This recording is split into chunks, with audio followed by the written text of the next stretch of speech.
Assalamualaikum warahmatullahi wabarakatuh. Perkenalkan, nama saya Ahmad Fauzia Raski dengan NIM 17220842 dengan Prodi Teknologi Informasi, Fakultas Universitas Bina Sarana Informatika. Baik, di sini saya akan mempresentasikan mata kuliah karakter building yang dipimpin oleh Bapak Wangsit Supeno MM, yang insya Allah diberikan kesehatan dan keselamatan untuk kita semua. Amin. Pertama-tama saya akan menunjukkan beberapa artikel tentang keprihatinan korupsi dan menyebutkan beberapa daftar pusaka.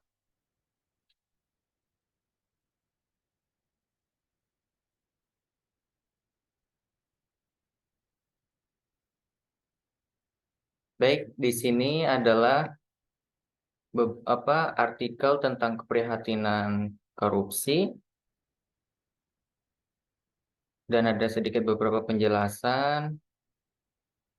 Dan di sini saya akan menyebutkan daftar pusaka tentang korupsi. Yang pertama yaitu wikipedia.com, kpk.go.id.com, jurnal.peraturan.go.id, dan kppu.go.id.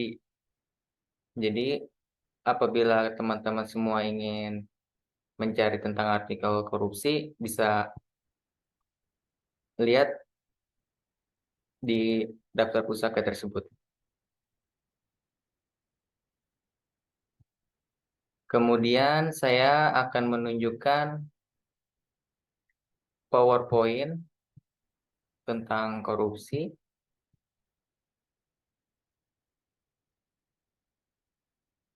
Dan sedikit menjelaskan tentang KPK tersebut.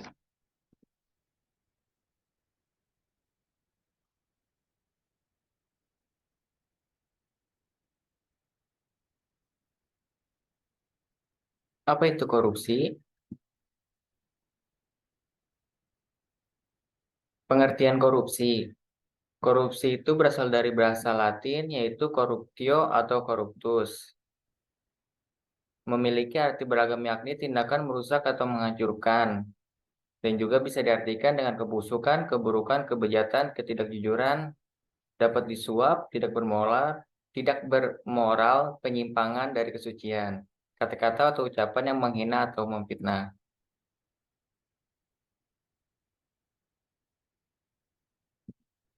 Dalam Black Law Dictionary di modul tindak pidana korupsi KPK, korupsi adalah suatu yang dilakukan dengan sebuah maksud untuk mendapatkan beberapa keuntungan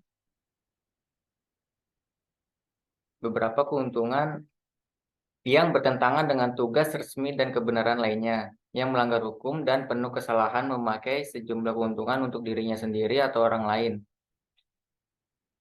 Dalam konteks kriminologi atau ilmu tentang kejahatan ada 8 tipe korupsi, yaitu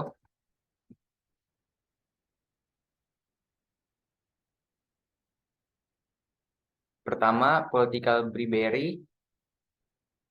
Kedua, ada political kickback. Ketiga, ada election fraud. Keempat, ada corrupt campaign practice. Kelima, ada discretionary corruption. Keenam, ada illegal corruption. Dan yang ketujuh, ada ideological corruption. Dan yang terakhir, ada mercenary corruption. Dalam 8 tipe tersebut ada beberapa makna. Contohnya, political bribery itu adalah kekuasaan di bidang legislatif sebagai pembentuk undang-undang secara politis dikendalikan oleh kepentingan masa pemilihan berkaitan dengan perusahaan tertentu. Dan demikian dengan semua tipe itu tersebut memiliki arti yang sama. Kemudian ada pemberantasan korupsi. Pemberantasan tindak pidana korupsi adalah serangkaian tindakan untuk mencegah dan memberantas tindak pidana korupsi melalui upaya koordinasi, supervisi, monitor, penyelidikan, penuntutan, dan pemeriksaan di sidang pengadilan. Karenanya ada 3 hal yang perlu digarisbawahi, yaitu mencegah, memberantas, dan serta peran masyarakat. Indonesia sendiri melalui Undang-Undang Nomor 31 Tahun 1999 yang telah diubah dengan Undang-Undang Nomor 20 Tahun 2001 tentang pemberantasan tindak pidana korupsi telah mengelompokkan korupsi ke dalam 7 jenis, yaitu kerugian keuangan negara, suap menyuap, penggelapan dalam jabatan, pemerasan, perbuatan curang, benturan kepentingan dalam pengadaan, dan gratifikasi. Robert Kierkegaard mengatakan korupsi bisa didefinisikan sebagai penyalahgunaan jabatan untuk keuntungan pribadi. Jabatan tersebut bisa merupakan jabatan publik atau posisi apapun di kekuasaan, termasuk sektor swasta, organisasi nirlaba, bahkan dosen di kampus. Korupsi menurut Kierkegaard berbentuk penyuapan, pemerasan, dan semua jenis penipuan. Dari pengertian di atas, korupsi pada dasarnya memiliki 5 komponen. Yang pertama, korupsi adalah suatu perilaku. Dan yang kedua, ada penyalahgunaan wewenang dan kekuasaan. Dan yang ketiga, dilakukan untuk mendapatkan keuntungan pribadi atau kelompok. Dan yang keempat, melanggar hukum atau menyimpang dan normal dan moral. Dan yang terakhir, terjadi atau dilakukan di lembaga pemerintah atau swasta.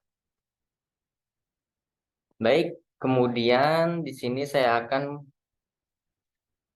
memberikan video tentang keprihatinan korupsi. Mari kita simak bersama-sama.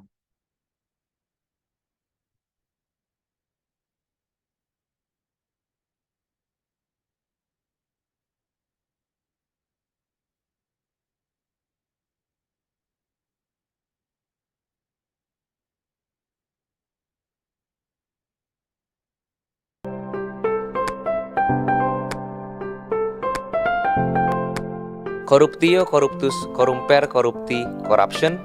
Korupsi memiliki pengertian secara harfiah sebagai kebusukan, keburukan, kebejatan, ketidakjujuran, dapat disuap, tidak bermoral, dan penyimpangan kesucian.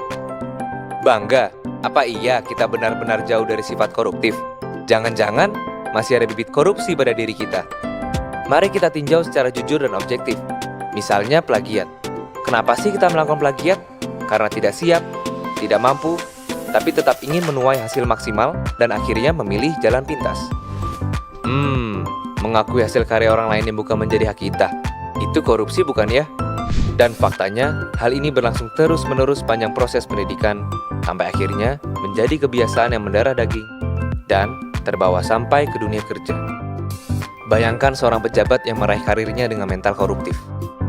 Setiap kebijakan, keputusan dan anggaran akan dikelola untuk kepentingan pribadi dan kelompoknya dengan mengorbankan kepentingan publik. Praktik tender tidak fair, peradilan yang berat sebelah, jalanan rusak, banjir, macet, sekolah mahal, kesehatan mahal, dan masih banyak lagi dampak buruknya. Pikirkan setiap tindakan yang akan kita ambil. Jangan-jangan selama ini kita berkontribusi terhadap korupsi. Sejarah membuktikan eksistensi korupsi telah bergerak lintas zaman. Dari zaman manusia masih berkuda, sampai dengan manusia sudah bisa mendarat di bulan, korupsi masih terus merajalela. Masih terus mau korupsi? Rela Indonesia terjajah korupsi?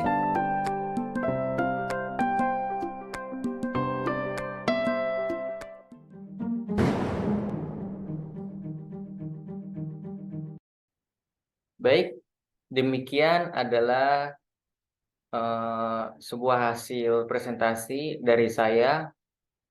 Apabila ada kekurangan, mohon dimaafkan. Sekian dari saya. Wassalamualaikum warahmatullahi wabarakatuh.